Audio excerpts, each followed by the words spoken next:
കാണികൾ നമ്മൾ എന്തറിയുന്നു, കണ്ണീർ മിഴികളെ മറയ്ക്കുന്നു. അലകടൽ നടുവിലും അഖില മനസ്സിലും അണുവിലും പള്ളിയുറങ്ങുന്നു.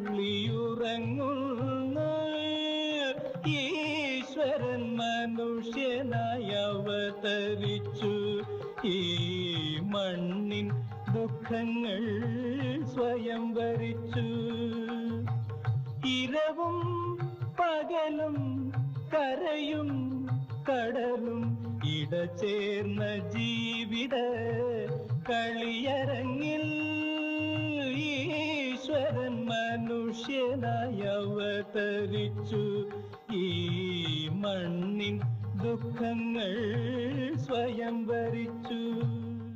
ഓം ഗുരുബ്രഹ്മ ഗുരുവിഷ്ണു ഗുരുർദേവോ മഹേശ്വര ഗുരു സാക്ഷാത് പരബ്രഹ്മ തസ്മൈ ശ്രീ ഗുരവേ നമഃ. ഓം ചിന്താലേശായ പരമഗുരുവേ നമഃ. ഓം ചിന്താലേശായ പരമഗുരുവേ നമഃ. ഓം ചിന്താലേശായ പരമഗുരുവേ നമഃ. നമസ്കാരം. ചിന്താലയ ഗുരു വിഷ്വൽ മീഡിയയുടെ പുതിയ ഒരു എപ്പിസോഡിലേക്ക് എല്ലാ മാന്യപ്രേക്ഷകർക്കും സുസ്വാഗതം. ഭഗവാൻ ചിന്താലേശൻ്റെ മഹാ അത്ഭുത കഥകൾ ഓരോ ഭക്തരും ഭഗവാന്റെ പരമഭക്തരായിട്ടുള്ള അവരുടെ മനസ്സിൽ തങ്ങി നിൽക്കുന്ന അനുഭവ കഥകൾ മറ്റ് ഭക്തർക്കും കൂടി മനസ്സിലാവുന്ന രീതിയിൽ ഈ ചാനലിലൂടെ പറഞ്ഞു വരികയാണ് പ്രധാനമായി ചെയ്യുന്നത്. അതിനൊപ്പം തന്നെ സ്വാമിയുടെ ഭക്തരെ മറ്റ് ഭക്തർക്ക് കൂടെ പരിചയപ്പെടുത്തി കൊടുക്കുകയും കൂടി ചെയ്യുകയാണ് ചാനലിലൂടെ. അപ്പോൾ പരസ്പരം അറിയണം. ഭഗവാന്റെ ഭക്തർ എന്ന് പറഞ്ഞാൽ ഭഗവാന്റെ മക്കളാണ്. ഭഗവാനുമായിട്ട് ബന്ധം, ഭഗവാന്റെ പരിചരണയിൽ അല്ലെങ്കിൽ ഭഗവാന്റെ ആശ്രിതരാണ്. അപ്പോൾ അവർ പരസ്പരം അറിയണം. അതിനു വേണ്ടിയിട്ടാണ് നമ്മൾ ഈ ചാനൽ ശരിക്ക് പ്രവർത്തിച്ച് വരുന്നത്. അതുപോലെ പലരും ഈ ചാനൽ സബ്സ്ക്രൈബ് ചെയ്തിട്ടില്ലാത്തവർ ചാനൽ കാണുന്നുണ്ട് എല്ലാവരും, പക്ഷേ സബ്സ്ക്രൈബ് ചെയ്യാറില്ല. സബ്സ്ക്രൈബ് ചെയ്യണം. അറിഞ്ഞുകൂടാത്തവർ ആരെങ്കിലും കയ്യിൽ കൊടുത്ത്, മക്കളുടെ കയ്യിലോ അല്ലെങ്കിൽ വീട്ടിൽ അറിയാവുന്നവരുടെ കയ്യിലോ കൊടുത്ത് സബ്സ്ക്രൈബ് ചെയ്യിക്കണം. കാരണം അപ്പോൾ ചെയ്യുന്ന ഓരോ വീഡിയോകളും നിങ്ങളിലേക്ക് പെട്ടെന്ന് എത്തിച്ചേരും. കാരണം ഭഗവാന്റെ കാര്യങ്ങൾ കേൾക്കുക എന്ന് പറയുന്നത് തന്നെ മഹാപുണ്യമാണ്. കാരണം ഭഗവത് വചനം എത്രത്തോളം ശ്രമിക്കുന്നുവോ അത്രയും കേട്ടുകൊണ്ടിരിക്കുമ്പോൾ തന്നെ ഭഗവാന്റെ പ്രസൻസ് ഉണ്ടാവും. കാരണം പ്രപഞ്ച ശക്തിയായി നിലകൊള്ളുന്ന ആളാണ് ഭഗവാൻ ഇപ്പോൾ. അപ്പോൾ ഭഗവാനെ എവിടെ ഇരുന്ന് സ്മരിച്ചാലും ഭഗവാന്റെ പ്രസൻസ് ഉണ്ടാവും. അതുകൊണ്ടാണ് ഈ സബ്സ്ക്രൈബ് ചെയ്ത് മറ്റുള്ളവരെയും കൂടി കേൾപ്പിക്കുക. എല്ലാവരുടെയും ദുരിതങ്ങൾ, കർമ്മഫലം കുറയട്ടെ. ഇന്ന് നമുക്ക് അതിഥിയായി വന്നിരിക്കുന്നത് നാരായണപിള്ള. അദ്ദേഹം പത്മനാഭപുരത്താണ്. പത്മനാഭപുരം എന്ന് പറയുമ്പോൾ എല്ലാവർക്കും അറിയാം. കാരണം വളരെ പ്രധാനപ്പെട്ട സ്ഥലമാണ് പത്മനാഭപുരം കൊട്ടാരം. വളരെ പുരാതനമായ സ്ഥലമാണ്, അത്ര പവിത്രമായ സ്ഥലവുമാണ്. തക്കല, അവിടെയാണ് അദ്ദേഹത്തിൻ്റെ ജന്മസ്ഥലം. അദ്ദേഹം കോൺട്രാക്ടറാണ്. വീടൊക്കെ വച്ച് നല്ല വാസ്തു പ്രകാരം വീടൊക്കെ വെച്ച് സാധാരണക്കാർക്ക് താങ്ങാൻ പറ്റുന്ന നിലയിൽ വീടുണ്ടാക്കി കൊടുക്കുന്ന ആളാണ്. എല്ലാവരും വീട് പണിയുമെങ്കിൽ തന്നെയും അവർക്ക് അത് ഉൾക്കൊള്ളാൻ പറ്റാത്ത രീതിയിൽ വരും. ഒരു നിശ്ചിത എമൗണ്ടിൽ തുടങ്ങി അവസാനം അവർ ബാക്കി കുടുംബം കൂടി വിറ്റാലും വീട് പൂർത്തിയാക്കാത്ത അവസ്ഥ വരും. പല കോൺട്രാക്ടർമാരും ചെയ്യുന്ന അങ്ങനെയാണ്. ഇദ്ദേഹം അതിനെല്ലാം വിപരീതമായിട്ട് അവരവരുടെ നിവർത്തിക്കനുസരിച്ച്, അവരവരുടെ ശക്തിക്ക്, അവരുടെ ആഗ്രഹത്തിനനുസരിച്ച് വാസഗ്രഹം ഉണ്ടാക്കി കൊടുക്കുകയാണ് അദ്ദേഹത്തിൻ്റെ സുപ്രധാനമായ ജോലി. അദ്ദേഹത്തെ ഞാൻ ഭഗവാന്റെ ചാനലിലേക്ക് സ്വാഗതം ചെയ്യുന്നു.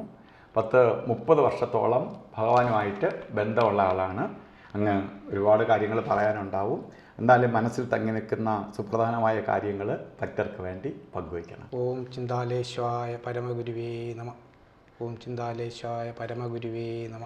ഓം ചിന്താലേശ്വായ പരമഗുരുവേ നമ. ഭഗവാനെ, ഇവിടെ ഇങ്ങനെ വരാനുള്ളൊരു സന്ദർഭം തന്നെ ഒരു പുണ്യമാണ്. തീർച്ചയായിട്ടും എനിക്ക് അനുഭവം, ഭഗവാനെ ഞാൻ ആദ്യം കാണുന്നത് 1995 കള്ളിക്കാട് ആശ്രമത്തിൽ വെച്ചാണ് കാണുന്നത്. കാണാനുള്ളൊരു അനുഭവം എന്ന് പറഞ്ഞാൽ, ഞാൻ 95 കാലഘട്ടത്തിൽ ബോംബെയിലൊരു കമ്പനിയിൽ ജോലിയായിരുന്നു. അപ്പോൾ അവിടെ എൻ്റെ കൂടെ ജോലി ചെയ്ത സുരേഷ് എന്നൊരു പയ്യനുണ്ടായിരുന്നു. അദ്ദേഹം കള്ളിക്കാട് ഭഗവാന്റെ ആശ്രമത്തിനടുത്താണ് അദ്ദേഹത്തിൻ്റെ വീടും. അദ്ദേഹത്തിൻ്റെ അച്ഛനും അമ്മയും എല്ലാവരും ഭഗവാന്റെ ഭക്തരായിരുന്നു. അപ്പം സുരേഷ് എപ്പോഴും ഭഗവാനെക്കുറിച്ച് ഇങ്ങനെ പറയും, ആലയസ്വാമി. അപ്പോൾ ആലയസ്വാമിനെ പറയാവൂ, ആലയസ്വാമി ആലയസ്വാമി ആലയസ്വാമി എന്ന് പറയും. അപ്പോൾ ഞാനത് മനസ്സിനകത്ത് ഇങ്ങനെ അത് വളർത്തി, ഇത് ആരാണ് കാണുമല്ലോ. അപ്പോൾ അന്ന് അവിടെ അമൃതാനന്ദമയുടെ ആശ്രമം ഉണ്ടായിരുന്നു ബദ്ലാപൂരിൽ. ഞാൻ താമസിച്ച അമ്പർനാഥിലാണ്. ഞങ്ങൾക്കൊരു ഭജന സംഘമൊക്കെ അവിടെ ഉണ്ടായിരുന്നു, മലയാളി സംഘടനയുടെ. ഞാനായിരുന്നു എൻ്റെ മെയിൻ ആൾ. അപ്പം നമ്മൾ ഈ അമൃതാനന്ദമയുടെ ആശ്രമത്തിൽ ഭജന പാടാൻ പോയിട്ടുണ്ടായിരുന്നു. സായി ബാബയുടെ ആശ്രമം അവിടെ ഉണ്ട്. ഇതൊക്കെ മനസ്സിനകത്തുള്ള ഇതായിരുന്നു. അപ്പം ഇതിനെ സുരേഷ് ഇങ്ങനെ പറയുമെങ്കിലും കാണണം എന്നൊരു ആഗ്രഹം അപ്പോഴേ തോന്നി. അപ്പം ശബരിമലയ്ക്ക് വ്രതം എടുത്ത് നിൽക്കുന്ന സമയത്ത് ഒരു ഡിസംബർ മാസം ഞങ്ങൾ നാട്ടിൽ വന്നു. അന്ന് ഈ ഫോണും കാര്യങ്ങളൊന്നും ഇല്ലെങ്കിലും നമുക്ക് ഞാൻ ഇത്രാം തീയതി വരും എന്ന് പറഞ്ഞുകൊണ്ട് ഭഗവാനെ കാണാൻ വേണ്ടി ഞാൻ ആദ്യമായിട്ട് കള്ളിക്കാട്, അന്ന് എനിക്കൊരു ചേതക് സ്കൂട്ടർ ഉണ്ടായിരുന്നു, അതിൽ ദേവങ്കോട് എന്നുള്ള അവിടെ എത്തുന്നു. സുരേഷ് ഞാനും കൂടെ ആദ്യമേ ആശ്രമത്തിനകത്ത് കയറുന്നു.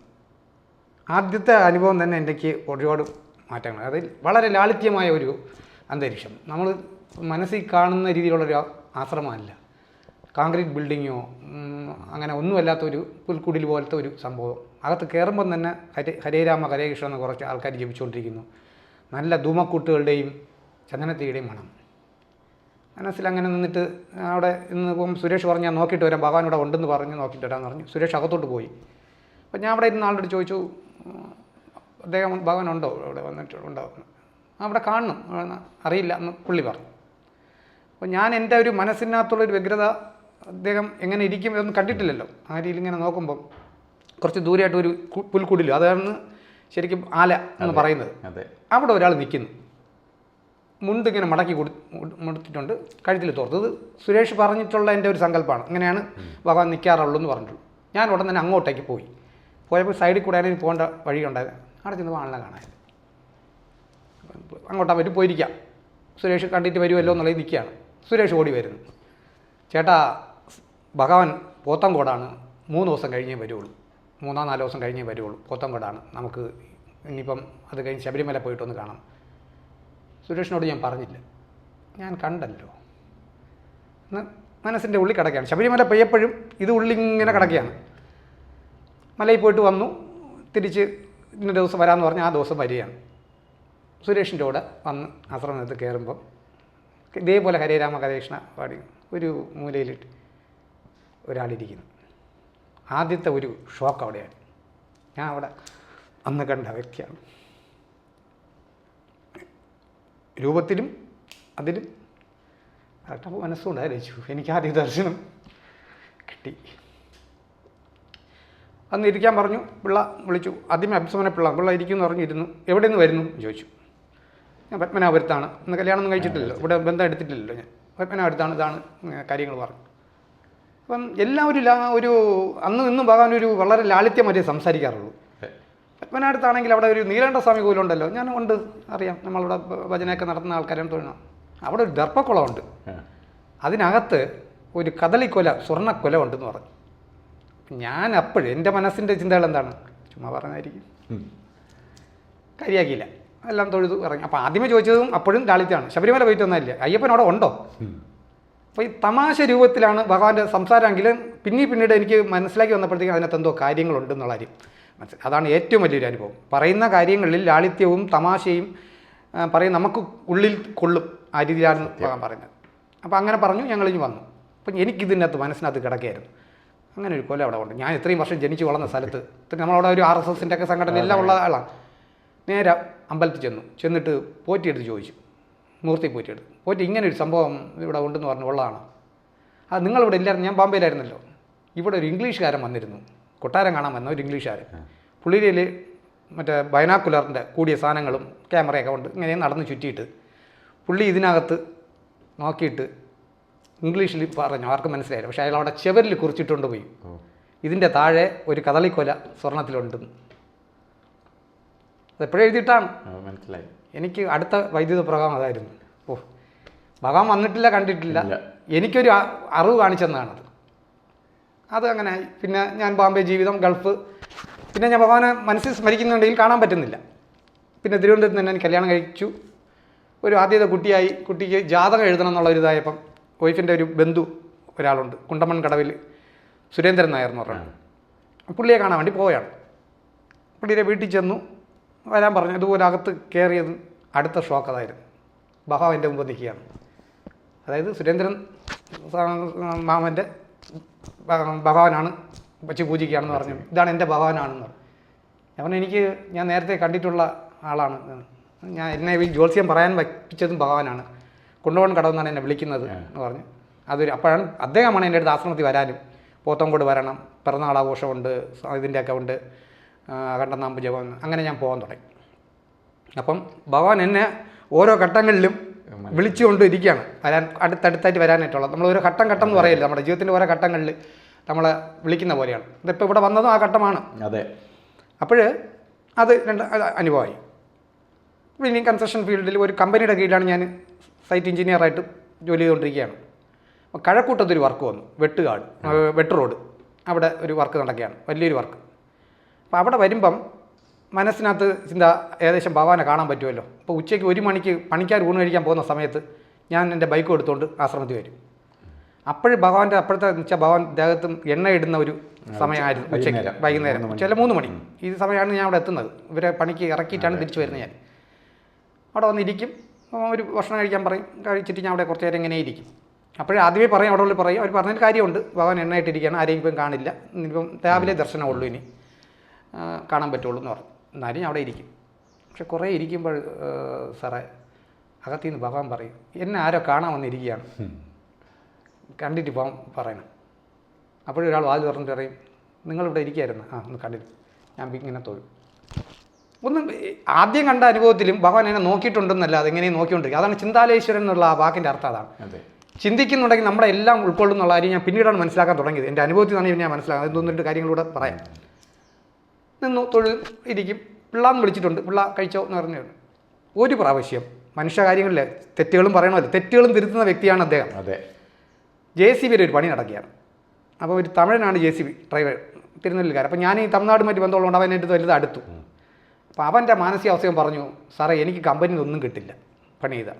സാറ് ഇപ്പോൾ കമ്പനിക്കാണ് പണി ചെയ്യുന്നത്, നമ്മൾ രണ്ടുപേരും കമ്പനി, പക്ഷേ നമുക്കൊന്നും കിട്ടില്ല. എനിക്കൊരു 2-3 മണിക്കൂർ സാറ് എഴുതി തരണം അഡ്ജസ്റ്റ് ചെയ്ത്, ഞാൻ അത്രയും പണി ചെയ്യുന്നുണ്ട്, എനിക്കപ്പോൾ അത്രയും പൈസ കിട്ടും. നോക്കി ശരി എന്നുകൊണ്ട് ഞാൻ അവൻ്റെ വർക്കിംഗ് ബുക്കിൽ ഒരു 3 മണിക്കൂർ കൂടുതൽ എഴുതി കൊടുത്തു. പിന്നെ 5000 എന്തോ അവന് കിട്ടി. അവൻ അതിലെന്ത് ചെയ്തു, എനിക്ക് 2000 തന്നു. ഞാൻ വേണ്ടാന്ന് പറഞ്ഞിട്ടും നിർബന്ധിച്ച് എനിക്ക് തന്നു. ഞാനത് വാങ്ങിച്ച് പോക്കറ്റ് വെച്ച് അവൻ അങ്ങ് പോയിട്ട് ഞാൻ ആശ്രമത്തിലേക്ക് വരികയാണ്.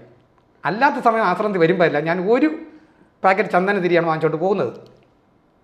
പ്രാവശ്യം പൈസ കയറിക്കുകയില്ലേ, ഒരു 10 പാക്കറ്റ് ചന്ദനത്തിരി വലിയൊരു ബണ്ടിലെല്ലാം വാങ്ങിച്ച് അവിടെ കൊണ്ട് വച്ചിട്ട് അവിടെ അന്ന് ഭഗവാൻ എല്ലായിടത്തും സംസാരിക്കുന്ന ഒരു സമയമാണ്.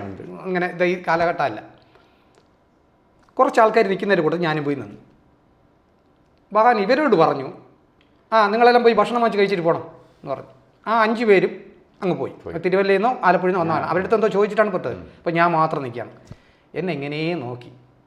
അന്നാണ് എന്നെ നോക്കി ചിരിച്ചത്. ചിരിച്ചിട്ട് പറഞ്ഞു, പിള്ള ഭക്ഷണം വാങ്ങിച്ച് കഴിക്കണം, പൈസ ഒന്നും കൊടുക്കണ്ട. എനിക്ക് ഉള്ളിൽ തട്ടി, ഇവിടെ ഇത് വാങ്ങിച്ചുകൊണ്ട് നീ എനിക്കൊന്നും കൊണ്ട് വരണ്ട, നീ വെറുതെ വന്നാലും ഞാൻ തന്നെ ഉൾക്കൊള്ളാൻ തയ്യാറാണെന്നുള്ള ഒരു അനുഭവമാണ്. അതോടുകൂടി ഞാൻ ഇങ്ങനത്തെ ഒരു കാര്യം, അതാണ് എപ്പോൾ വീട് പണി ചെയ്യുന്നിടത്തും സാറിൻ്റെ അടുത്ത് പറഞ്ഞ പോലെ ഇല്ലാത്ത ബുദ്ധിമുട്ടുള്ളിടത്ത് ഞാൻ അങ്ങൊന്ന് കയ്യിൽ നിന്നിട്ട് ചെയ്യുന്നുണ്ട്. ഒരു കോൺട്രാക്ടർ അങ്ങനെ ചെയ്യാറില്ല. പൈസ ഇങ്ങോട്ട് പിടിച്ചിട്ടേ ചെയ്യാറുള്ളൂ. അതിൻ്റെ അത് എനിക്ക് അങ്ങനെ ഭഗവാൻ തന്നാൽ മതി എന്ന് ഭഗവാൻ എനിക്കൊരു പാഠം തന്നതാണ്.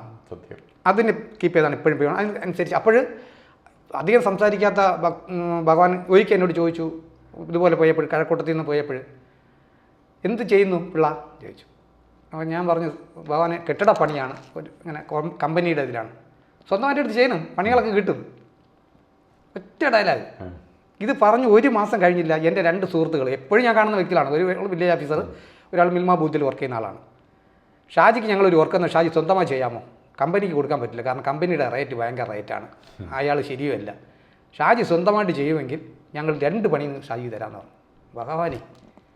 ഭഗവാൻ പറഞ്ഞു 1 മാസം പോലും ആയില്ല, 2 വർക്ക് ഒരുമിച്ച്, അതും അടുത്തടുത്തായി 3 സെൻറ്റിൽ 2 വീട് തുടങ്ങി. എന്തോ ഒരു ധൈര്യത്തിൽ അങ്ങ് തുടങ്ങി. അറിയാം കഴിവില്ല എന്നുകൊണ്ട് സ്വന്തമായിട്ട് ചെയ്തിട്ടില്ലല്ലോ. ഭഗവാനെ മനസ്സിലാച്ചുകൊണ്ട് അങ്ങ് തുടങ്ങി. 2 സക്സസ് ആയി. അതിൽ നിന്ന് ഇപ്പോൾ 22 വീടായി. തൊട്ട് ആ വീടുകൾ കുറേ കിട്ടി.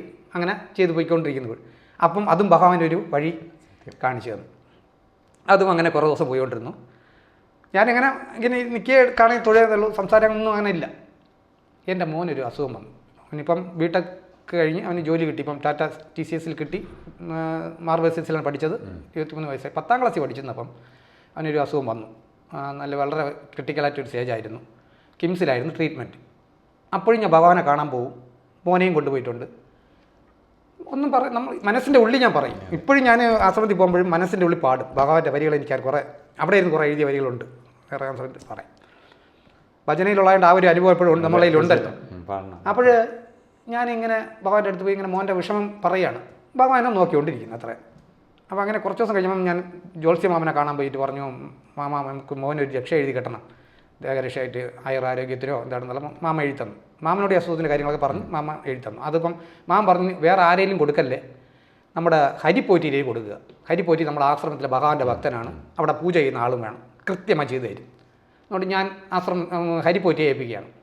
ഹരിപ്പോറ്റി പറഞ്ഞു ഉടൻ ചോദിക്കരുത്, ഞാൻ എൻ്റെ സമയമാകുമ്പോഴേ തരുള്ളൂ എന്ന് പറഞ്ഞ് അവിടെ വച്ചു, പൂജാറി വെച്ചു. ഞാനും അതങ്ങ് വിട്ടു. അങ്ങനെ കുറേ ദിവസം കഴിഞ്ഞിട്ട് ഒരു ദിവസം ഹരിപ്പോറ്റി എന്നെ വിളിക്കുന്നു. ഞാൻ ഇതിടയ്ക്ക് ആശ്രമത്തിൽ ഭഗവാനെ പോയി കണ്ടുകൊണ്ടിരിക്കുകയാണ്, എല്ലാ കാര്യങ്ങളും അറിയുന്നു.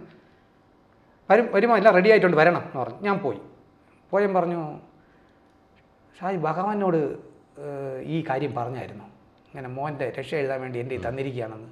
ഞാൻ പറഞ്ഞു, പോറ്റി എനിക്ക് ഭഗവാന്റെ അടുത്ത് നിൽക്കാൻ ഒരു ഇതില്ല, സംസാരം വിട്ടുമേ പറ്റില്ല. അങ്ങനെയാണ് ഞാൻ ഭഗവാനുമായിട്ടുള്ള എൻ്റെ ഇപ്പോഴത്തെ ഒരു കാര്യങ്ങൾ പോയിക്കൊണ്ടിരിക്കുന്നത്. ഞാൻ നോക്കി കണ്ടുകൊണ്ടിരിക്കും, ഒരു ഭക്ഷണം കഴിക്കും, വരും. എന്നെ ഞാൻ 2 ദിവസം ഇപ്പോൾ വിളിച്ചു. ഞാനൊരു യാത്ര പോകാൻ വേണ്ടി അനുവാദം ചോദിക്കാൻ വേണ്ടി പോയി.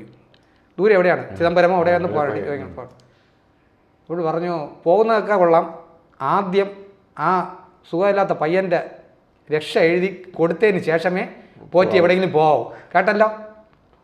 അപ്പോൾ സ്വാഭാവികമായിട്ട് പോറ്റിയെന്ന് വിചാരിച്ചു. ഞാനിത് അവിടെ പോയി പറഞ്ഞു. അപ്പോൾ അവിടെ അറിയാതെ ഒന്നും ചെയ്യാൻ പറ്റില്ല, എല്ലാം കണ്ണ് നിറഞ്ഞു. പിന്നെ ഭയങ്കര അനുഭവം.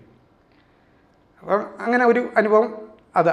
പിന്നെ ഞാൻ മോനെ കൊണ്ടുപോയി, അസുഖമൊക്കെ നല്ല ഭേദമായി, അവൻ ജീവിതത്തിൽ തിരിച്ചു വന്നു, എല്ലാ കാര്യങ്ങളായി. അപ്പോഴും ഞാൻ മനസ്സിലാക്കാണ് ഭഗവാൻ നമ്മളെല്ലാം അറിയുന്നുണ്ട്, കേൾക്കുന്നുമുണ്ട്. ഇങ്ങനെ ഒരു അനുഭവം അത് കിട്ടി. പിന്നെ ഞാൻ സമാധിയിലതും അപ്പോഴും അറിഞ്ഞു പോയി നിന്നു, എല്ലാ കാര്യങ്ങൾക്കും. എൻ്റെ അമ്മ ജീവിച്ചിരുന്നു, അമ്മ ഇപ്പോൾ മരിച്ചു. അമ്മ ജീവിച്ച അമ്മയെ കൊണ്ടുപോയിട്ടുണ്ടായിരുന്നു.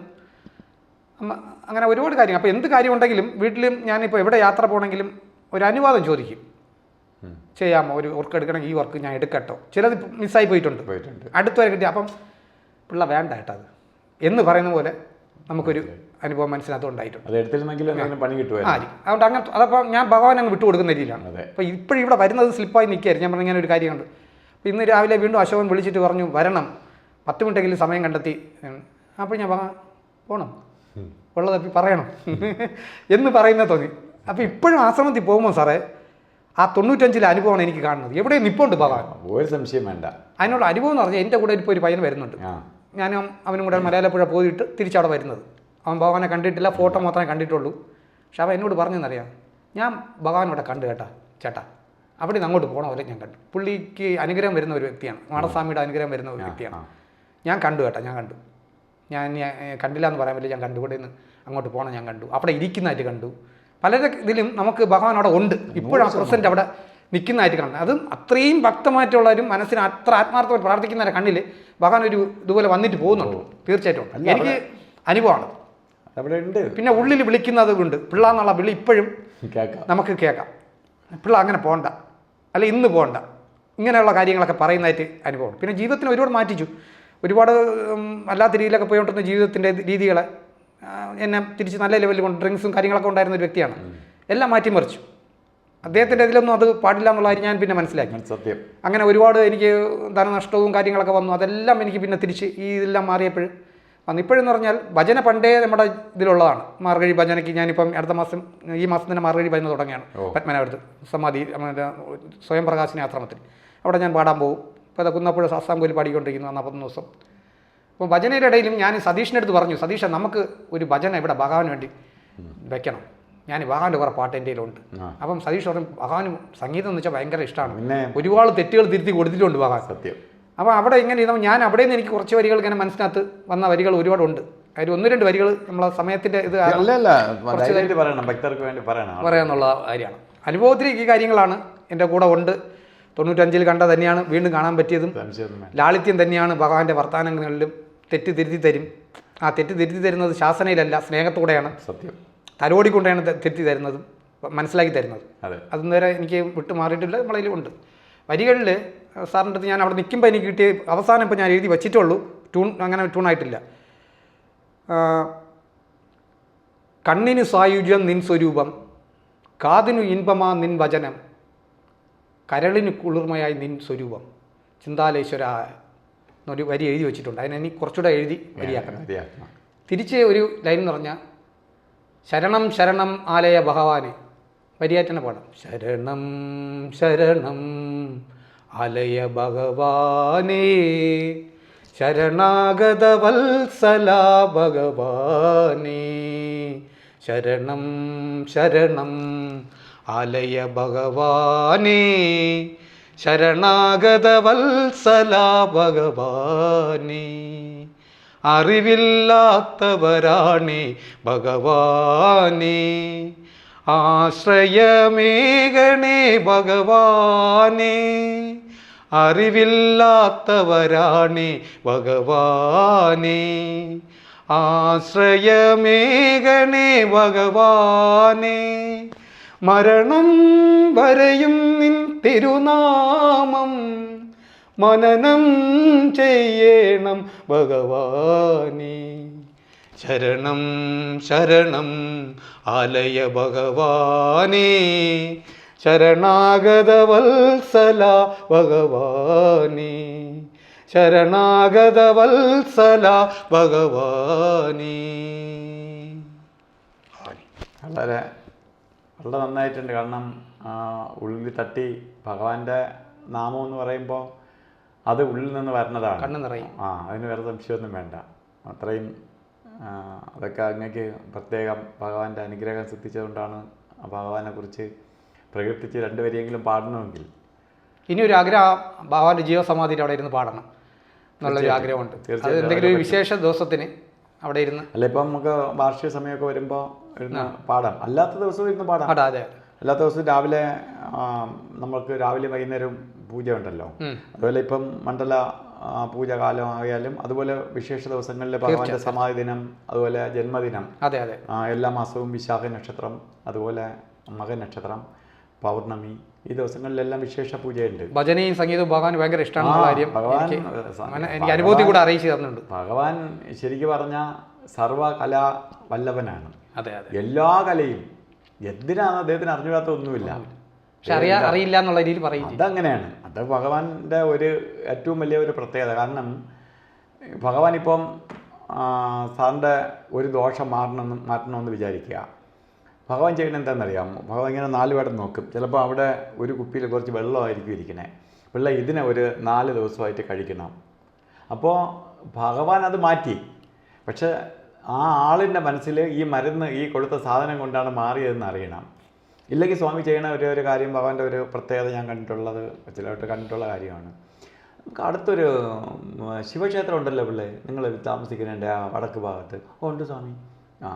ആ ശിവക്ഷേത്രത്തിൽ ഒരു 21 ദിവസം അങ്ങ് പോകണം. ആ മുപ്പിലാരെ പോയി എന്ന് കണ്ട് രാവിലെ ഒന്ന് സങ്കടം പറയണം. നിങ്ങൾ പോയാൽ മതി, ഇതൊക്കെ അങ്ങ് മാറും. പക്ഷേ 21 ദിവസം പോകുമ്പോൾ മാറും. ഇത് ഇവിടുന്ന് മാറ്റിയിട്ടാണ് അങ്ങോട്ട് പറഞ്ഞു വിടുന്നത്. തീർച്ചയായും.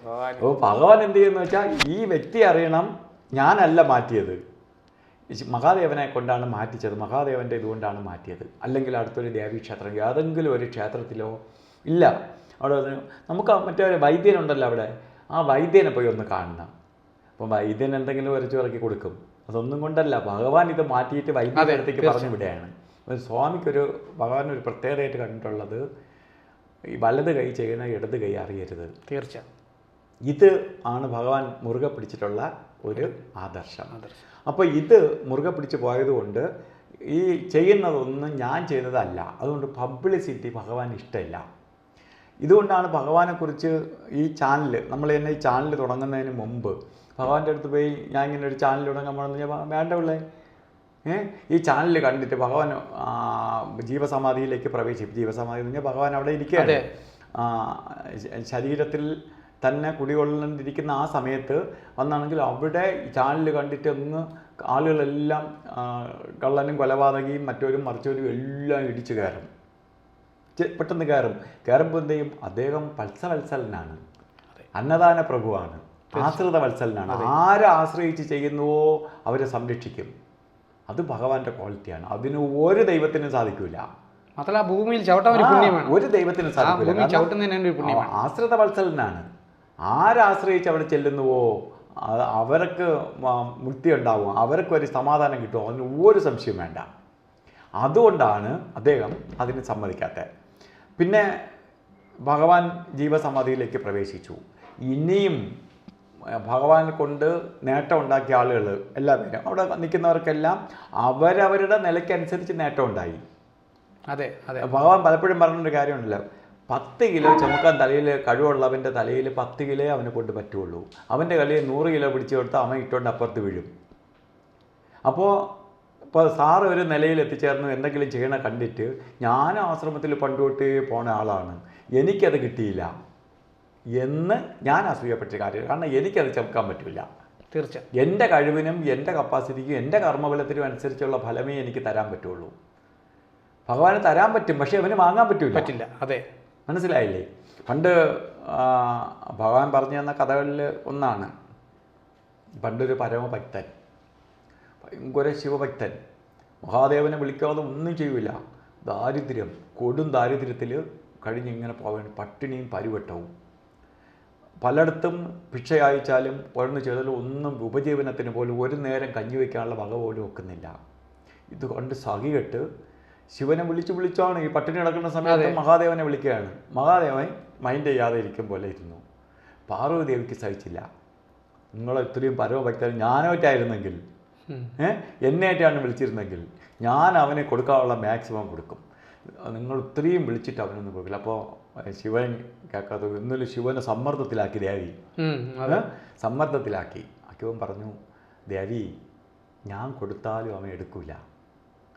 അത് കൊടുക്കാതെ ഇരുന്നിട്ട് ഞാൻ കൊടുത്താലും എടുക്കൂല എന്ന് പറഞ്ഞാൽ അർത്ഥമില്ലല്ലോ, അങ്ങ് കൊടുത്തു നോക്കണം. അവൻ പരമഭക്തനല്ലേ, അവൻ ദാരിദ്ര്യവാസിയാണ്, ഒരു നേരത്തെ ആഹാരമെങ്കിലും അവൻ കഴിച്ച് അങ്ങേ പ്രാർത്ഥിക്കട്ടെ, നീ നോക്കിക്കോ എന്ന് പറഞ്ഞിട്ട് ശിവൻ പെട്ടെന്ന് ഒരു വലിയ കുടം നിറച്ച് ഒരു നിധി എന്ന് പറഞ്ഞാൽ സ്വർണ്ണ കുടം അടക്കം നിധി കൊണ്ടുവന്ന് ഇയാൾ വരുന്ന വഴിയിൽ വെച്ചു കൊടുത്തു. വരുന്ന വഴിയിൽ എവിടെയെങ്കിലും കൊണ്ട് വെച്ചു കൊടുക്കുകയല്ല ചെയ്തേ, അവൻ ഇങ്ങനെ ഭിക്ഷ അയച്ച് നടന്നു വരുന്ന വഴിയിൽ വെച്ചു കൊടുത്തു. ഇപ്പോൾ ഇദ്ദേഹം ഇങ്ങനെ ഓം നമഃ ശിവായ ജപിച്ച് ഇങ്ങനെ പോവുകയാണ്. അപ്പോൾ അദ്ദേഹം വിചാരിച്ചു, ഞാൻ നിത്യം ഇതുവഴി പോവുകയാണ്, പലർക്കും അംഗഭംഗങ്ങൾ സംഭവിക്കുക. ഇദ്ദേഹം അന്ന് യാത്ര ചെയ്തുകൊണ്ട് പോകുന്ന സമയത്ത് ഒരു കുരുടനെ കണ്ടു, കണ്ണില്ലാത്ത ഒരാൾ പോകുന്ന കണ്ടു. നാളെ എനിക്ക് ഈ അവസ്ഥ വന്നാൽ ഞാൻ എങ്ങനെ പോകും? അതുകൊണ്ട് ഞാനൊരു കാര്യം ചെയ്യാം, കുറച്ച് പ്രാക്ടീസ് ചെയ്യാം. കുറച്ച് ദൂരം കണ്ണടച്ച് നടന്നും കുറച്ച് ദൂരം കണ്ണ് തുറന്ന് നടന്നും ഇങ്ങനെ പ്രാക്ടീസ് ചെയ്യാം. ഇയാൾ ഈ സ്വർണ്ണ കുംഭം വെച്ചിരുന്ന അത്രയും ദൂരം കണ്ണടച്ച് പോയി. അപ്പം ദേവി പ്രസന്നത്തിൽ ശിവ കൊണ്ട് വച്ചിട്ട് രണ്ടുപേരും നോക്കിക്കൊണ്ടിരിക്കുകയാണ്. ദേവി ഞാൻ എന്താണ് പറഞ്ഞത്? ഞാൻ കൊടുത്താലും അവ എടുക്കില്ലെന്ന് പറഞ്ഞില്ലേ, ഇപ്പോൾ കണ്ടില്ലേ, ഞാൻ അവൻ്റെ വഴിയിലാണ് കൊണ്ടുവച്ച് കൊടുത്തത്, എവിടെയെങ്കിലും വെച്ചിട്ട് നീ എടുത്തോന്നല്ല പറഞ്ഞത്, അവൻ്റെ മുമ്പ് വെച്ചു കൊടുത്തു, പക്ഷെ അവൻ എന്നെ മറികടന്നു. അപ്പോൾ ഇത് ആണ് പല വ്യക്തികൾക്കും ആശ്രമത്തിൽ ഞാൻ നിരന്തരം അവിടെ അത് ചെയ്തു, ഞാൻ വന്നിട്ട് 40 വർഷമായി, ഞാൻ വന്ന 60 വർഷമായി, പിന്നെ സ്വാമി വരുന്നതിന് മുമ്പ് വന്ന ആളുകളാണ് എന്നൊക്കെ പറഞ്ഞ് വീരവാദം അടിച്ച് നടക്കണമല്ലാതെ ഇവരിലൊന്നും ഇതൊന്നും ഉൾക്കൊള്ളാൻ പറ്റാത്തെന്ന് വെച്ചാൽ അതിനകത്ത് എടുക്കാനുള്ള മെഷീനില്ല. മെഷീൻ ഉണ്ടെങ്കിൽ പ്രവർത്തിക്കാൻ പറ്റുള്ളൂ സാർ. അതെ അതെ തീർച്ചയായും. മനസ്സിലായില്ലേ? ഒരു 1/2 ഹോഴ്സ് പവറിൻ്റെ ഒരു മോട്ടറും വെച്ചിട്ട് 7 നിലയിലെ മുകളിൽ വെള്ളം അടിച്ച് കയറ്റണമെന്ന് വെച്ചാൽ കയറ്റാൻ പറ്റുമോ സാർ? പറ്റില്ല. ഇതിങ്ങനെ കിടന്ന് അടിക്കുകയല്ലാതെ വെള്ളം കയറില്ല. വെള്ളം കയറണമെങ്കിൽ എന്തിനാ ആ മോട്ടറിന് അത്രയും പവർ ഉണ്ടാവും, കപ്പാസിറ്റി ഉള്ള മോട്ടർ വെച്ച് കൊടുത്താലല്ലേ ആ നിലയിലേക്ക് വരെ കയറുള്ളൂ. അല്ല അടുത്തൊരു ടാങ്കിൽ അടുത്തൊരു ചെറിയ ഇതിലേക്ക് അടിക്കാനാണെങ്കിൽ ഇത് മതി. അപ്പോൾ ഈ ആളുകളിലുള്ള കപ്പാസിറ്റിക്ക് അനുസരിച്ചാണ് ഭഗവാൻ ഫലം കൊടുക്കണേ. തീർച്ചയായും. അല്ലെങ്കിൽ എന്ത് ചെയ്യണം? അവൻ ഭഗവാന്റെ പരമഭക്തനാവണം. അതെ. എങ്കിൽ എന്ത് ചെയ്യും? ഭഗവാൻ അവനിൽ പ്രവർത്തിച്ച് അവനെ മാറ്റിയെടുക്കാൻ പറ്റും. തീർച്ചയായും. ഇത് യവൻ മാറാൻ തയ്യാറല്ല. ആൾക്കാരിലെല്ലാം പറഞ്ഞൊരു പ്രശ്നം, ഞാൻ മാറാൻ തയ്യാറല്ല, ഞാൻ ഇങ്ങനെ പോകുള്ളൂ, എനിക്കെല്ലാം വേണം, എനിക്ക് മെനക്കെടാൻ വയ്യ, എനിക്ക് അധ്വാനിക്കാൻ വയ്യ, എനിക്ക് പ്രാർത്ഥിക്കാൻ വയ്യ, പക്ഷെ എനിക്കെല്ലാം വേണം. എല്ലാം വേണം. എവിടെ നിന്ന് കിട്ടും? കർമ്മഫലത്തെ കുറയ്ക്കണമെങ്കിൽ കർമ്മഫലത്തെ കുറയ്ക്കാൻ പറ്റും. ഭഗവാൻ തന്നെ പറഞ്ഞു തന്നൊരു കാര്യമാണ്, കർമ്മഫലത്തെ കുറയ്ക്കാൻ പറ്റും. അത് ദൈവത്തിന് പറ്റില്ല. ഒരു ക്ഷേത്രത്തിൽ പോയാലും കർമ്മഫലം കുറയില്ല. അവനവൻ വിചാരിക്കണം. അതെ. സാറിൻ്റെ കർമ്മഫലം കുറയ്ക്കണമെങ്കിൽ സാറ് വിചാരിക്കണം, എനിക്ക് എൻ്റെ കർമ്മഫലം കുറച്ച് എനിക്ക് മുക്തി ഉണ്ടാവണം, എനിക്ക് എൻ്റെ കർമ്മഫലം കുറയ്ക്കുമെന്നുള്ള ചിന്താഗതിയോടുകൂടി സാറ് പ്രവർത്തിച്ചാൽ മാത്രമേ ഈ യാത് ദൈവശക്തിക്കും അവനിൽ പ്രവർത്തിക്കാൻ പറ്റുള്ളൂ. തീർച്ചയായും. അല്ലാതെ യവൻ എവിടെയെങ്കിലും ഇരുന്നിട്ട് അവൻ്റെ കർമ്മഫലം കുറയ്ക്കണമെന്ന് വെച്ചാൽ എങ്ങനെ കുറയും? ഇത് കുറയ്ക്കും. ഇതാണ് ഈ സംഭവിച്ചു പോണ കാര്യങ്ങളിൽ നല്ലൊരു ശതമാനം. അപ്പോൾ മറ്റൊരു അസൂയപ്പെട്ട് എനിക്ക് ഭഗവാൻ പ്രതീക്ഷിച്ച രീതിയിലൊന്നും തന്നില്ല ഇങ്ങനെ പറയുന്ന ആൾക്കാർ ഞാൻ ധാരാളം പേരെ കണ്ടിട്ടുണ്ട്. മനസ്സിലായില്ലോ? ഭഗവാനോട് പിണങ്ങി കിടക്കുക, ആശ്രമക്കാരോട് ദേഷ്യം, ആശ്രമത്തിൽ രക്ഷപ്പെട്ടവരെ കാണുമ്പോൾ ഇഷ്ടമില്ല, അവൻ മറ്റേ പുത്തൻ പണക്കാരക്കാരൻ, അല്ലെങ്കിൽ മറ്റേന്ന്. എന്നാൽ യമൻ കടവരാന്തിയിൽ ചൊറിയും കുത്തിയിരുന്ന് ആളുകളെ നുണയും പറഞ്ഞ് പരദൂഷണവും പറഞ്ഞ് ഇരിക്കുന്നവനാണ്. മറ്റവൻ 24 മണിക്കൂറൊന്നില്ലാതെ കിടന്ന് കഷ്ടപ്പെട്ട് രാത്രിയെന്നോ പകലെന്നോ ഇല്ലാതെ ഉറക്കം ഉളച്ച് കിടന്ന് കഷ്ടപ്പെട്ടാണ് അവൻ എന്തെങ്കിലും 3 പൈസ ഉണ്ടാക്കി ആളുടെ മുമ്പിൽ നല്ലൊരു നനച്ച തുണി കൊടുത്ത് വൃത്തിയായി നടക്കുന്നത്. ഇത് കാണുമ്പം എനിക്ക് സഹിക്കില്ല. ഭഗവാൻ പ്രവർത്തിക്കണമെങ്കിൽ എന്താണ്? അധ്വാനമായ സംതൃപ്തി. ഭഗവാൻ നമ്മളെ ആശ്രമത്തിൽ എഴുതി വെച്ചിട്ടുണ്ട്. ഭഗവാൻ പറഞ്ഞിട്ടുള്ള അധ്വാനിക്കുക, ഏറ്റവും വലിയ അധ്വാനമാണ് ഏറ്റവും വലിയ ഈശ്വര പ്രാർത്ഥന. അധ്വാനമാണ് ഈശ്വര പ്രാർത്ഥന. അതിനുശേഷം നിന്റെ കർമ്മം ചെയ്യുന്നതിനൊപ്പം നീ ദൈവത്തിനെയും കൂടി വിളി. അല്ലാതെ എവിടെയെങ്കിലും ഇരുന്ന് ഹരേ രാമ പറഞ്ഞുകൊണ്ടിരുന്നത് കൊണ്ടോ പഞ്ചാക്ഷരി ജപിച്ചത് കൊണ്ടോ ഓം ക്രീം പറഞ്ഞതുകൊണ്ടോ ഒന്നും സംഭവിക്കില്ല. യവനും ഒരു പരിണാമവും സംഭവിക്കാൻ പാടില്ല. തീർച്ചയായും. മനസ്സിലായില്ലേ? അതിന് ഒരു ചെറിയ ഉദാഹരണം കൂടി നമുക്ക് പറയുകയാണെങ്കിൽ, ഏറ്റവും വലിയ വിഷ്ണു ഭക്തനാണെന്നറിയാം സാർ, നാരദ മഹർഷിയാണ്. കാരണം ബ്രഹ്മപുത്രനാണ്. പക്ഷെ അച്ഛനെ അല്ല ജപിക്കുന്നത്. നാരായണ മന്ത്രം ജപിക്കാതെ അദ്ദേഹം ഒരു വാക്ക് പോലും ഉരുവിടൂല. അങ്ങനെ നിൽക്കുന്ന സമയത്ത് ദുർവാസാവിൻ്റെ ശാപം ശരിക്ക് ദേവേന്ദ്രന് കിട്ടി. ദേവേന്ദ്രന് ദുർവാസാവിൻ്റെ ശാപം കിട്ടി. അപ്പോൾ എല്ലാവരും ഓടി എല്ലായിടത്തും പോയി അവസാനം മഹാദേവൻ്റെ അടുത്ത് പോയി അഭയം തേടി. മഹാദേവൻ പറഞ്ഞു, ഒരേ ഒരു വഴിയേ ഉള്ളൂ, നീ വിഷ്ണു ഭക്തൻ്റെ ഇന്ന് ലോകത്തുള്ള 14 ലോകങ്ങളിൽ വെച്ചിട്ട് ഏറ്റവും വിഷ്ണു ഭക്തൻ്റെ പാദം കഴുകി നിൻ്റെ അഹങ്കാരത്തിന് ആ പാദം കഴുകിയ വെള്ളം നിൻ്റെ തലയിൽ തളിക്കാൻ പറഞ്ഞു ദേവേന്ദ്രനോട്. ദേവേന്ദ്രനാണ്, ദേവന്മാരുടെ രാജാവാണ്. ഒരു ഭക്തൻ്റെ പാദം കഴുകിയിട്ട് വെള്ളം തളിക്കാൻ പറഞ്ഞു. ഇത് ചെയ്യേ എനിക്കത്. അങ്ങനെ ഇത് കേട്ട മാത്രയിൽ ദേവേന്ദ്രൻ പിന്നെ ഒന്നും നോക്കിയില്ല, നേരെ പോയി നാരദ മഹർഷിയെ വിളിച്ചു. നാരദ മഹർഷിയുടെ അടുത്ത് പോയി. കാരണം ഇദ്ദേഹം ജരാനര ബാധിച്ച് ഇദ്ദേഹം അശക്തനായി കിടക്കുകയാണ്, ഒരു വയസ്സായ ആളായിട്ട് ഇരിക്കുകയാണ്. അങ്ങനെ ഇയാൾ തപ്പി നാരദ മഹർഷിയുടെ അകത്ത്. നാരദ മഹർഷി കേട്ട മാത്രയിൽ കാല് നീട്ടി വെച്ച് കൊടുത്തു. ഉടനെ തന്നെ ഇദ്ദേഹം വൃത്തിയോ കഴുകി ആ തീർത്ഥം എടുത്ത് നെറ്റി തലയിൽ തളിച്ചു. ഒന്നും സംഭവിച്ചില്ല. നാരദ മഹർഷിയുടെ കാല് കഴുകി വെള്ളം തളിച്ചപ്പോൾ ഒന്നും സംഭവിച്ചില്ല. അപ്പോൾ നാരദ മഹർഷിക്ക് വിഷമമായി, ദേവേന്ദ്രന് അതിനേക്കാൾ വിഷമമായി. അപ്പോൾ ഇത് കേട്ട അത് മഹാദേവൻ്റെ അടുത്ത് വീണ്ടും പോയി. ഭഗവാനെ, ഏറ്റവും വലിയ ഭക്തനായ നാരദ മഹർഷിയുടെ പാദം കഴുകി വെള്ളം തളിച്ചിട്ട് ഒന്നും സംഭവിച്ചില്ല. അപ്പോൾ അദ്ദേഹം പറഞ്ഞു, ദേവേന്ദ്ര അതാ നോക്ക് എന്ന് പറഞ്ഞപ്പോൾ ഭൂലോകത്ത് പാടത്ത് പണിഞ്ഞുകൊണ്ടിരിക്കുന്ന ഒരാൾ. അദ്ദേഹം പാടത്ത് പണിയുമ്പം ഒന്നും പറയുന്നില്ല, നല്ല വെട്ടി നല്ല പോലെ കിളച്ചിട്ട് എവിടെയെങ്കിലും പോയി റെസ്റ്റ് എടുക്കുന്ന സമയത്ത് ഓം നമ ശിവായ, ഓം നമ ശിവായ, അല്ലെങ്കിൽ നാരായണ നാരായണ നാരായണ എന്ന് വിളിച്ചിരിക്കും. വീണ്ടും പോയി കളയ്ക്കും. അപ്പോൾ ഇദ്ദേഹം വല്ലപ്പോഴും ഒരിക്കൽ റെസ്റ്റ് എടുക്കുന്ന സമയത്താണ് നാരായണ മന്ത്രം പറയുന്നത്. ആ ആളാണെന്ന് ഏറ്റവും വലിയ ലോകത്ത് 14 ലോകങ്ങളിൽ വെച്ച് ഏറ്റവും ഭക്തൻ. അപ്പോൾ ഒരിക്കലും വിശ്വസിക്കാൻ പറ്റില്ല. കാരണം ഇദ്ദേഹം വിളിക്കുന്ന നാരദ മഹർഷിയുണ്ട്. ഇവർ വേഷം മാറി ഇദ്ദേഹം ക്ഷീണിതനായി ഇങ്ങനെ അവശനായി ചാരി ഒരു തണലത്ത് ഇങ്ങനെ ചാരിയിരിക്കുന്ന മരത്തിൻ്റെ ചുവട്ടിൽ തെങ്ങിൻ്റെ മൂട്ടിലോ ചാരി ഇരിക്കുന്ന സമയത്ത് നാരദ മഹർഷി ശരിക്കും ദേവേന്ദ്രൻ പോയി വെള്ളം കൊണ്ടുവന്ന് കാല് കഴുകി തലയിൽ തളിച്ചതും ഇദ്ദേഹം പഴയ രൂപം തിരിച്ചു കിട്ടി. ഇത് ദേവേന്ദ്രൻ്റെ സന്തോഷമായി. ദേവേന്ദ്രൻ പോയി. പക്ഷെ നാരദ മഹർഷിക്ക് ഭയങ്കര അടിയായിപ്പോയി. നാരദ മഹർഷി നേരെ വിഷ്ണുവിൻ്റെ അടുത്തേക്ക് പോയി. ഭഗവാനെ, ഞാൻ അങ്ങയെ വിളിക്കാതെ ഞാൻ ഒരു വാക്ക് ഉരുവിടാറില്ല. ഞാൻ ഭക്തനല്ല നാരദ. നീ പരമഭക്തനല്ലെന്ന് ആര് പറഞ്ഞു? നീ പരമഭക്തനാണ്. അപ്പോൾ മഹാദേവൻ ഇന്ന് പരമഭക്തനായി ഒരാളിനെ ചൂണ്ടിക്കാണിച്ചെങ്കിൽ അദ്ദേഹം ആ സമയത്ത് ഭക്തനായിരിക്കും എന്ന് പറഞ്ഞിട്ട് നാരദന് ഒട്ടും തൃപ്തി വരുന്നില്ല. അപ്പോൾ നാരദൻ്റെ പറഞ്ഞു, ഞാനൊരു ചെറിയ പരീക്ഷണം നിനക്ക് തരാം, നീ ആ പരീക്ഷണം ചെയ്യണം. പിന്നെന്ത്, അങ്ങ് എന്ത് പറഞ്ഞാലും ഞാൻ കേൾക്കാം. നാരദ മഹർഷിയോടുകൂടി അദ്ദേഹം നാരായണൻ എന്ത് ചെയ്തു? പാലാഴിയിലാണല്ലോ അദ്ദേഹം കിടക്കുന്നത്. ഒരു കുടം അവിടെ ഇരുന്ന കുടം എടുത്തിട്ട് പാലാഴിയിൽ നിന്ന് ഒരു കുടം വെള്ളം എടുത്തു. പാലെടുത്തിട്ട് നാരദ മഹർഷിയുടെ നാരദ മഹർഷി ഇതൊക്കെ കെട്ടിപ്പറക്കി വെച്ചിരിക്കുകയാണ്. ഇതിൻ്റെ തലയിൽ വെച്ചു കൊടുത്തു. എടുത്തിട്ട് പറഞ്ഞു, മഹർഷി, ഈ പാലാഴിയെ ചുറ്റി ഒരു പ്രാവശ്യം വരണം. പക്ഷെ ഒരു വ്യവസ്ഥ, ഒരു തുള്ളി പാല് താഴെ വീഴരുത്. അപ്പോൾ നാരദ മഹർഷി ഇത് കേട്ട മാത്രയിൽ ഇദ്ദേഹം കൊടുത്ത പാല് തലയിൽ വെച്ചുകൊണ്ട് വളരെ ശ്രദ്ധിച്ച് പാലാഴി മൊത്തം കടന്ന് ഭഗവാനെ ചുറ്റി തിരിച്ചു വന്നു.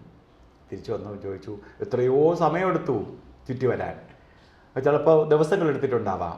ചുറ്റി വന്നപ്പോൾ അങ്ങ് പറഞ്ഞതുപോലെ ഒരു തുള്ളി പാല് താഴെ വീണിട്ടില്ല. ഞാൻ അത്ര കൃത്യനിഷ്ഠയായിട്ട് കൊണ്ടുവന്നു. നാരദ, ഇതിനകത്ത് വെച്ച് നീ എത്ര പ്രാവശ്യം എന്നെ സ്മരിച്ചു? ഒരു പ്രാവശ്യം പോലും സ്മരിച്ചില്ല. അപ്പോൾ അവൻ്റെ ശ്രദ്ധ ഈ ഇതിലായിരുന്നു. ഒരു ജോലിയും കൂലിയില്ലാതെ 24 മണിക്കൂർ ഇരുന്ന് അമ്പലത്തിലോ അറ്റടുത്ത് താടിയും വളർത്തി മറ്റേ ജടയും വളർത്തി ആളെ പറ്റിക്കാൻ വേണ്ടി ഇരുന്ന് ദൈവത്തിനെ വിളിച്ചതുകൊണ്ട് ദൈവത്തിൽ നിന്ന് ഒന്നും കിട്ടൂല. ഒരിക്കലും അവൻ ഭക്തനാവില്ല. ഭക്തി വരണമെങ്കിൽ അവൻ അധ്വാനിച്ചിട്ട് അധ്വാനത്തിൻ്റെ കൂടെ സമയം കിട്ടുന്ന സമയത്ത് ദൈവത്തെ വിളിച്ചാൽ മതി. അവൻ്റെ കർമ്മങ്ങൾ ഭംഗിയായി ചെയ്തിട്ട് ദൈവത്തിനെ വിളിക്കണം. അതാണ് കർമ്മയോഗി. അല്ലാതെ ഭഗവാൻ പണ്ട് പറഞ്ഞിട്ടുള്ളൊരു കാര്യമുണ്ട്, തലതാടി നീട്ടിയിട്ടു കാര്യമില്ല, തലമുട്ടയിട്ടിട്ടു കാര്യമില്ല, ഉലകത്തെ തോൽപ്പിക്കും സന്യാസി വേഷത്താൽ ഉലകം മുടിച്ചിടും ജ്ഞാനപ്പെണ്ണെ. ഭഗവാൻ എനിക്ക് എഴുതിത്തന്ന പരികളാണ്. താടി നീട്ടി മുടി മുട്ടയടിച്ച് മറ്റേ വേഷഭൂഷാദികൾ കെട്ടി കുറച്ച് മറ്റേ ആലും കറയെടുത്ത് തലയെ ചുറ്റുമ്പം ജടയാവും. നമ്മളെ മുടിയിലായാലും ആലും കറയും ഭസ്മവും കൂടി ചുറ്റിയാൽ മതി. പിറ്റേ രാവിലെ ആകുമ്പോൾ ജടയായിരിക്കും. ജയനാരായണജിയുടെ മുടി ജടയായി, ജടധാരിയായി. ഭഗവാൻ ഉള്ള പോലെ മുടി വെട്ടി വൃത്തിയായിട്ട് നടന്നുകൊണ്ടിരുന്ന സമയം ഭഗവാൻ ഇരുന്നതാണ്. ഞാൻ കൊച്ചിയിലോട്ട് കാണുന്നതാണ്. മുടി വെട്ടാൻ പറഞ്ഞ സമയത്ത് എൻ്റെ മുടി അവിടെയാണ്, ആ ആശ്രമത്തിൻ്റെ ആലുവയുടെ അപ്പുറത്ത് വെച്ചാണ്, ആ ബണ്ടിൽ വെച്ചാണ് വെട്ടുന്നത്. സ്വാമിയുടെ മുടി അവിടെ വെച്ചാണ് ഒരു ബാർബർ വന്ന് വെട്ടുന്നത്. വെട്ടുന്ന സമയത്ത് ഒരു ദിവസം അമ്മ മരിച്ച്, സ്വാമിയുടെ അമ്മ മരണപ്പെട്ട് അത് കഴിഞ്ഞിട്ട് കുറേ ദിവസം സ്വാമി മുടി വളർത്തിയില്ല, താടിയും മുടിയും. ഈ കാണുന്ന പടം ആ സമയത്തുള്ള പടമാണ്. അങ്ങനെ മുടി വെട്ടി വൃത്തിയാക്കാൻ വേണ്ടി ബാർബറെ വിളിച്ചു വരുത്തി. എൻ്റെ മുടിയാണ് ആദ്യം വെട്ടിയത്. അത് കഴിഞ്ഞ് ഭഗവാന്റെ മുടി വെട്ടുമ്പോൾ ഈ ജടയായി. ഈ ജടയെടുത്ത് അദ്ദേഹം കത്തിയെടുത്ത് വെട്ടാനും ജടയിലെ ഒരു സൈഡ് വെട്ടാനും ജടയിൽ നിന്ന് രക്തം ചെതറി ഈ ആളുടെ മുഖത്തേക്ക് തെറിച്ചു. അദ്ദേഹം പെട്ടെന്ന് വല്ലായ്മ വന്ന് ബോധം കെട്ട് വീണു. അപ്പോൾ അദ്ദേഹത്തിൻ്റെ രോമം വരെ ജീവനായി. അതെ, തീർച്ചയായും അദ്ദേഹത്തിൻ്റെ മുടി വരെ ജീവനായി. നമുക്ക് ജീവനുള്ള സ്ഥലത്ത് മുറിച്ചാലേ രക്തം വരുള്ളൂ. അതെ, ആ മുടി വരെ ജീവനായി. അത് കണ്ടിട്ട് തമ്പുരാൻ്റെ ശിരസിൽ ശിവൻ്റെ തലയിൽ ജടയുണ്ട് എന്ന് കണ്ടിട്ട് ഞാനും ഉടനെ ജടാധരനാവാം എന്ന് വിചാരിച്ചുകൊണ്ട് ഇറങ്ങിത്തിരിച്ചാൽ വേറെ എന്തെങ്കിലും ആവേ ഉള്ളൂ. അകത്ത് ഇത് വേണ്ടേ? അതെ, തീർച്ചയായും. അല്ലാതെ പുറത്ത് കാണിച്ചിട്ട് കാര്യമില്ലല്ലോ. ഈ പുറത്തുള്ള വേഷഭൂഷാദികളും ഈ ചിന്താഗതികളുമാണ് ഈ നമ്മളുടെ എല്ലാ ഹിന്ദു സംസ്കാരത്തിൽ, നമ്മളെ സംസ്കാരത്തെക്കുറിച്ച് നമുക്ക് പറഞ്ഞാൽ മതി, വേറെ ഓരോരോ സംസ്കാരത്തെക്കുറിച്ച് നമുക്ക് പറയണ്ട. നമുക്ക് തനതായിട്ടൊരു സംസ്കാരം ഉണ്ടല്ലോ, പിന്നെ തന്നെ വല്ലൊരു സംസ്കാരം നമ്മൾ എടുക്കണം. നമ്മളെ സംസ്കാരത്തിൽ നിന്ന് പോയവരല്ലേ അവരായാലും. അപ്പോൾ ആ സംസ്കാരം ഉൾക്കൊണ്ട് പോകാനായിട്ട് ഇതുപോലെ ഓരോ കാലഘട്ടങ്ങളിലും ഓരോ മഹാത്മാക്കൾ ഗുരു പരമ്പരയാണ്, ഇത് പരമ്പരകളാണ്. അദ്ദേഹം നമ്മളെ ചിന്താലേശൻ എത്രയോ ജന്മം മഹാമഹേശ്വര്യന്മാരായി ജനിച്ച് കഴിഞ്ഞിട്ടുണ്ട്. എൻ്റെ കൂടെ തന്നെ ഞാൻ ഹിമാലയത്തിൽ പോയിട്ട് വരുന്ന സമയത്ത് എന്നോട് ചോദിച്ചു, ഓരോ സ്ഥലങ്ങൾ ചോദിച്ചു, പിള്ളേ അവിടെ പോയാൽ പിള്ളേ ഇവിടെ പോയാൽ പിള്ളേ എന്നൊക്കെ ചോദിച്ചു. ഞാനാണെങ്കിൽ എല്ലാ സ്ഥലത്തും പോയെന്നുള്ള അഹങ്കാരത്തിലാണ് വരണേ, കാരണം പട്ടാളക്കാരുടെ സപ്പോർട്ടോടുകൂടിയാണ് ഞാൻ പോയത്. അപ്പോൾ മറ്റുള്ളവർക്ക് പോകാൻ പറ്റാത്ത സ്ഥലത്ത് പോയെന്നുള്ള അഹങ്കാരത്തിലാണ്. ആരുടെ പോയില്ല, സ്വാമി ചോദിക്കേണ്ട സൈഡിൽ പോയി കണ്ടിട്ട് വന്നതേ ഉള്ളൂ. അപ്പോൾ എനിക്ക് അവിടുത്തെ എല്ലാ മുക്കുമൂലകളും അറിയാൻ പിള്ളേ. ഞാൻ 3 ജന്മം അവിടെ സമാധിയായി. അപ്പോൾ 3 മഹാത്മാക്കളായിട്ടുള്ള 3 സന്യാസിവര്യന്മാർ, അതായത് 3 മഹായോഗികളാണ്. ചിലപ്പോൾ അവരെ പേരുകളൊക്കെ നമ്മൾ വാഴ്ത്തുന്നുണ്ടാവാം, തീർച്ചയായും മനസ്സിലായില്ല. അപ്പോൾ അവരെല്ലാം ഇങ്ങനെ പരമ്പരയാണ്. ഓരോ കാലഘട്ടങ്ങളിൽ ഓരോ ആവശ്യങ്ങൾക്ക് വേണ്ടി അവർ വരും. അവരിപ്പോഴും ആ ആത്മാവ് ഭൂമി തന്നെ ഉണ്ട്, അവരുടെ പോയിട്ടില്ല, വേറെ ചിലരുടെ പോയിട്ടില്ല. അതുകൊണ്ടാണ് ഇപ്പോൾ സാറ് വന്ന സമയത്ത് ഭഗവാന്റെ ശരീരം അവിടെ ഇല്ലെങ്കിൽ ഭഗവാൻ അവിടെ ഉണ്ടായിരുന്നത്. തീർച്ചയായും ഭഗവാൻ അവിടെ ഉണ്ട്. ആ ഭഗവാൻ ഇപ്പോഴും അതുപോലെ ഉണ്ട്. തൊട്ട് മുമ്പ് ഇൻ്റർവ്യൂ ചെയ്ത ഒരാൾ പറഞ്ഞു, അതേ ഒരു ദിവസം അവിടെ വന്നിട്ട് അതേ ഒരു മയക്കത്തിൽ ഇരിക്കുന്ന സമയത്ത് സ്വാമി ദേഷ്യത്തിൽ വന്ന് പറഞ്ഞു, ഇവിടെ വരണ ഓരോരുത്തർ വിചാരിക്കുന്നത് ഞാനിവിടെ ഇല്ലെന്നാണ്, ഞാനിവിടെ തന്നെ ഉണ്ട്. മനസ്സിലായില്ലേ? ഭഗവാൻ പറഞ്ഞതാണ്, എല്ലാവരും വിചാരിക്കുന്നത് ഞാനിവിടെ ഇല്ലെന്ന്, ഞാനിവിടെ തന്നെ ഉണ്ട്. ഭഗവാൻ ഒരിടത്തും പോയിട്ടില്ല. നമ്മളെ അന്ധത കൊണ്ട് നമ്മൾ കാണുന്നില്ല. നമ്മളെ അന്ധത കൊണ്ട്, നമ്മൾ അന്ധന്മാരായതുകൊണ്ട് കാണില്ല. അതുകൊണ്ട് അവിടെ കാണിക്കുന്ന ഓരോ കോപ്രായങ്ങൾ, ഭഗവാന്റെ പേരും പറഞ്ഞ് കാണിക്കുന്നത് എല്ലാം ഭഗവാൻ കണ്ടുകൊണ്ടിരിക്കുകയാണ്. ഭഗവാനെ കണ്ണ് മറച്ചുകൊണ്ട് ഒന്നും ചെയ്യാൻ പറ്റില്ല. അത് സാറിനും പറ്റൂല. ഇപ്പം ജയനാരായണൻ ചെയ്യുന്നത്, ഞാനിവിടെ ഇരുന്നിട്ട് സാറ് എൻ്റെ മുമ്പിൽ, ഞാൻ സാറിൻ്റെ ഒരു സപ്പോർട്ടായിട്ടൊരു ആളായിട്ടിരിക്കുന്നേ ഉള്ളൂ. നിങ്ങൾ സാറ് സംസാരിക്കുന്ന എല്ലാം ഭഗവാന്റെ കൂടെയാണ്, എൻ്റെ കൂടെയല്ല. ഞാനൊരു പ്രതിബിംബമായിട്ടിരിക്കട്ടെ, കണ്ണാടിയായിട്ടിരിക്കണമെന്ന് മാത്രമേ ഉള്ളൂ, അല്ലാതെ ഞാനവിടെ ഒന്നുമല്ല. പിന്നെ ഈ ചാനൽ തുടങ്ങി, അത് എൻ്റെ മനസ്സിൽ ഭഗവാൻ എന്നെ കൊണ്ട് തുടങ്ങിച്ചെന്ന് വേണമെങ്കിൽ പറയാം, അല്ലെങ്കിൽ ഇത് നടന്നു പോകില്ലല്ലോ സാർ. തീർച്ചയായും ഇപ്പോൾ 120 എപ്പിസോഡ് പോകണമെങ്കിൽ തമ്പുരാൻ അറിയാം, തമ്പുരാൻ്റെ ഒരു മഹാത്മ്യത്തെക്കുറിച്ച് പറയാൻ പറ്റുമോ?